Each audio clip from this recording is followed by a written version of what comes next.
recherche de soi. SOS, SOS, SOS, à la recherche de soi.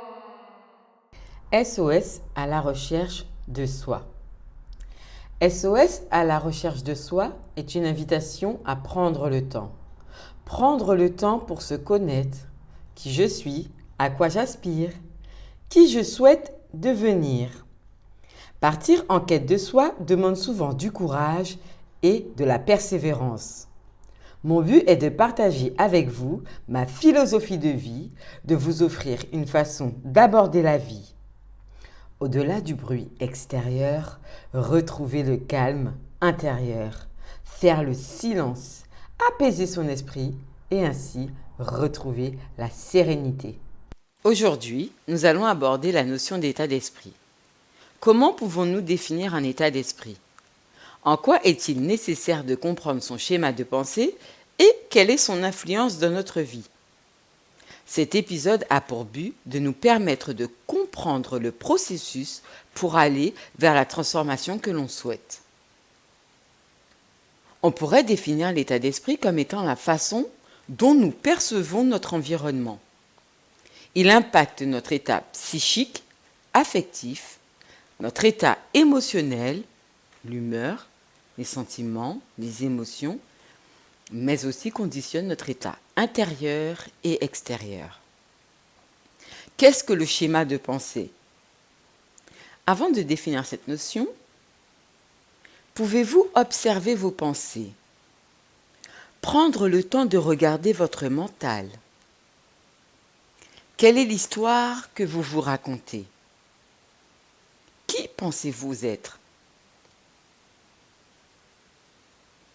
Maintenant que vous avez pu observer votre mental, pouvez-vous faire le lien entre vos pensées, vos sentiments, vos émotions et la façon dont cela impacte votre quotidien ? Les pensées correspondent au premier stade de la création. Lorsqu'elles sont associées à nos émotions, à nos paroles et à nos actions, elles se matérialisent à travers la vie que l'on vit. Notre persona se confond alors entre la réalité et l'illusion. Les pensées sont alimentées par nos croyances et nos expériences antérieures qui vont devenir notre future réalité. Comprendre notre système de pensée, c'est observer ce qui se joue, identifier les croyances limitantes, puis de créer de nouvelles pensées en rapport avec la personne que nous souhaitons devenir au présent.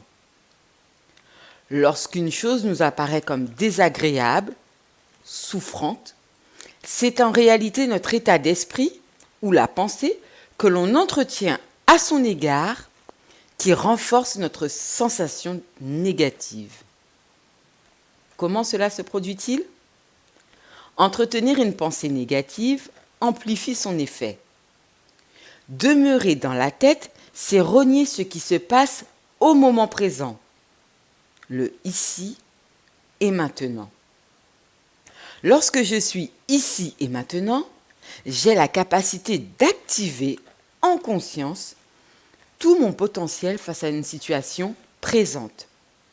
Ce qui me fait ressentir de la souffrance, c'est-à-dire une émotion d'anxiété, d'angoisse, c'est la projection de mon esprit sur un futur hypothétique ou bien sur une expérience déjà passée. L'état d'esprit reflète notre état intérieur et donc notre monde extérieur. Lorsque nous demeurons conscients de notre état de présence, notre esprit se renforce. Cela a pour effet de nous permettre d'aborder chaque instant avec confiance en la vie et une confiance en soi. Je terminerai cet épisode par une citation d'Eckhart Tolle. La plus grande partie de la souffrance humaine est inutile. On se l'inflige à soi-même aussi longtemps qu'à son insu, on laisse le mental prendre le contrôle de sa vie. Le mental cherche toujours à nier le moment présent. Il cherche à s'en échapper. Je vous remercie pour votre écoute.